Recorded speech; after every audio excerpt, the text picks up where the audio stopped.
वही तो मैं कह रही हूँ, ये सियासतदानों को समझना चाहिए। हम तो समझ ही रहे हैं, उनको समझ में नहीं आ रहा। ये कयामत है। जाहिल अगरचे, ये भी तो आसार कयामत के हया, जाहिल अगरचे मुल्क के सरदार हो गए। ये है, सुनिएगा, जाहिल अगरचे, ये भी तो है आसार कयामत के ए हया, जाहिल अगरचे मुल्क के सरदार हो गए। सुनिएगा, अभी तक तो यही सुना था बड़ी सियासत गंदी है, लेकिन अब ऐसा लगता है ये बिल्कुल ही अंधी है। खूब बोलती है लेकिन आंखों पर काला चश्मा है, एक हाथ में लड्डू है और दूजे हाथ तमंचा है।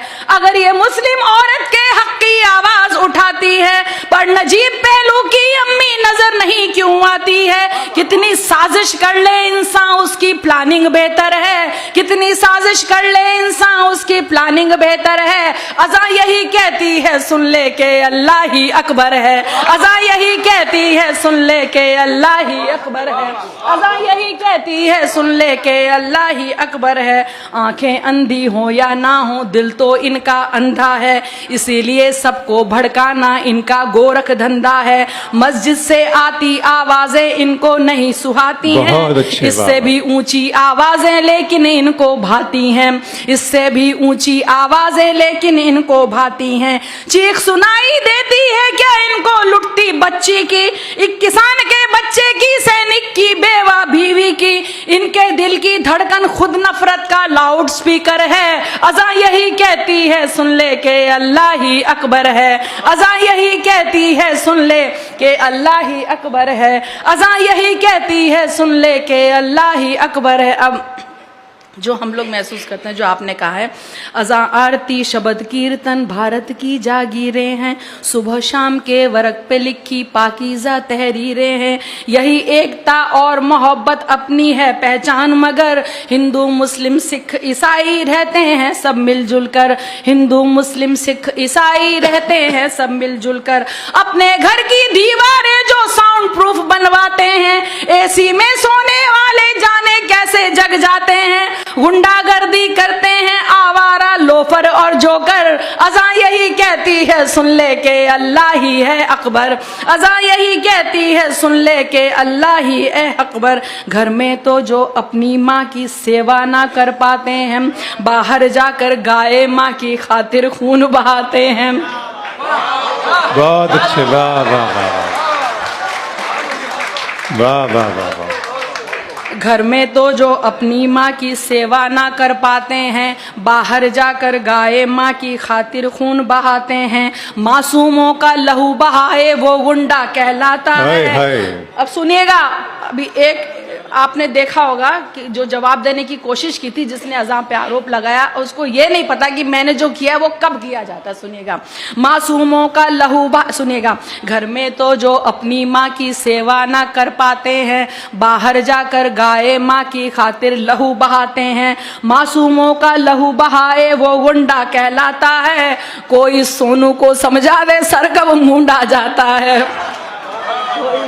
कोई सोनू को समझा दे सर कब मूंडा जाता है। सबसे पहले दी बिलाल ने अज़ा उसी को कहते हैं, जो रसूल की करे गवाही बयां उसी को कहते हैं। जिसको मजहब से नफरत वो शैतान से भी बदतर है। अज़ा यही कहती है सुन ले के अल्लाह ही अकबर है।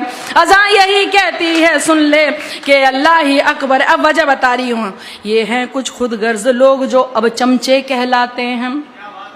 ये हैं कुछ खुद गर्ज लोग जो अब चमचे कहलाते हैं। खबरों में रहने की खातिर ये कुछ भी कर जाते हैं। इनको जब कोई ना पूछे ट्विटर पे ये आ जाते हैं। जो भी नेता बोले उसकी हाँ में हाँ कर जाते हैं। जो भी, अब देखिए फिर फर्क बता रही हूँ अगले दो मिसरों में। जो भी नेता बोले उसकी हाँ में हाँ कर जाते हैं। जो केवल रब को पूछे वो असल भक्त कहलाता है, पर जो इंसान को पूछे वो अंधभक्त कहलाता है।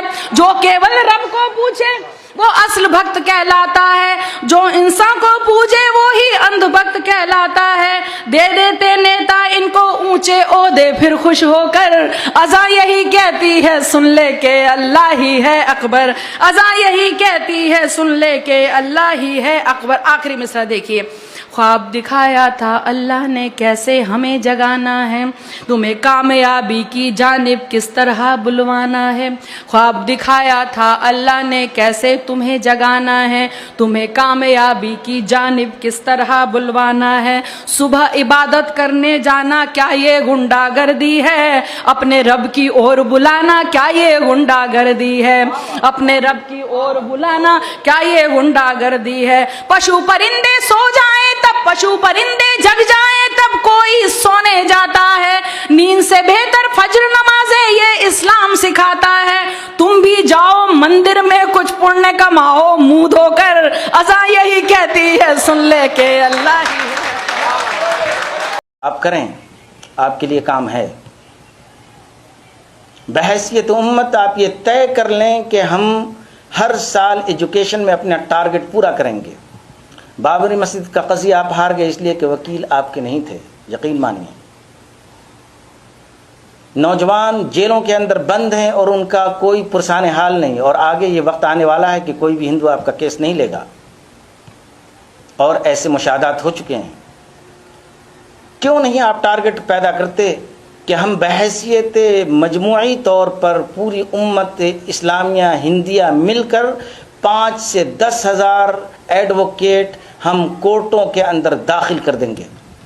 हज़ारों मदरसे जो हमारे पड़े हुए हैं वहाँ से सैकड़ों की तादाद में हर साल हम वकला निकालेंगे, और वकला निकाल करके कोर्टों के अंदर हम भर देंगे ताकि हमारी आवाज़ और हमारी ताकत मजबूत हो।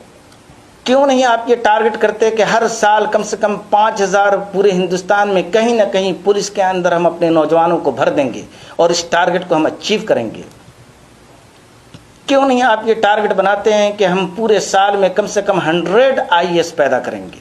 आपके नाम आते हैं 15-20, आपकी तादाद 14% है और 20 से काम नहीं चलने वाला।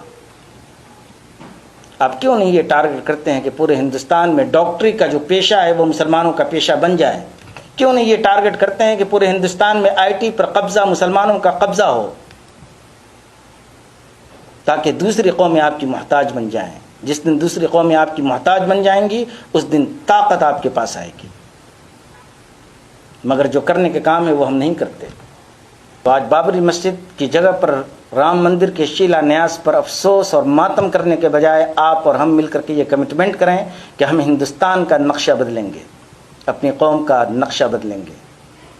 एजुकेशन के अंदर मुसलमान नंबर 1 पर आएगा। हमारे वकील होंगे, हमारे डॉक्टर होंगे, हमारे IT इंजीनियर्स होंगे। दूसरे सेक्टर्स में कुछ भी हो जाए, हमें जापान की तरह 30 मिलियन कोल का टारगेट उन्होंने पूरा किया था, हम 30,000 इंजीनियर्स, डॉक्टर्स और एडवोकेट का टारगेट पूरा करेंगे।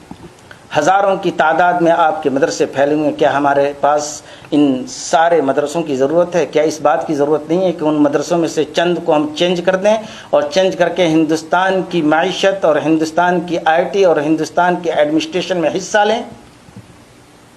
क्या ज़कात के पैसे सिर्फ मदरसे में पढ़ने वालों के लिए जायज़ हैं और बाकी के लिए हराम हैं? क्या हम इतने बड़े फंड को हम हिंदुस्तान की माइशत और हिंदुस्तान में मुसलमानों को ताकतवर बनाने के लिए खर्च नहीं कर सकते? यकीनन कर सकते हैं।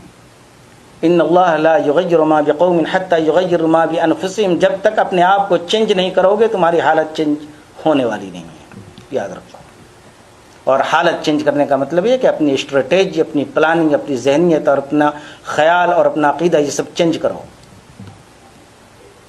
इसलिए मैं उम्मीद करता हूँ कि हमारे नौजवान बजाय इसके कि अफसोस और मातम करेंगे, अपने अपने लेवल पर कम अज़ कम टारगेट करेंगे कि हम हिंदुस्तान में तालीम का नक्शा मुसलमानों के लिए तब्दील करके रख देंगे। अल्लाह ताला हमें और आपको, हम सबको तौफीक अता फरमाए।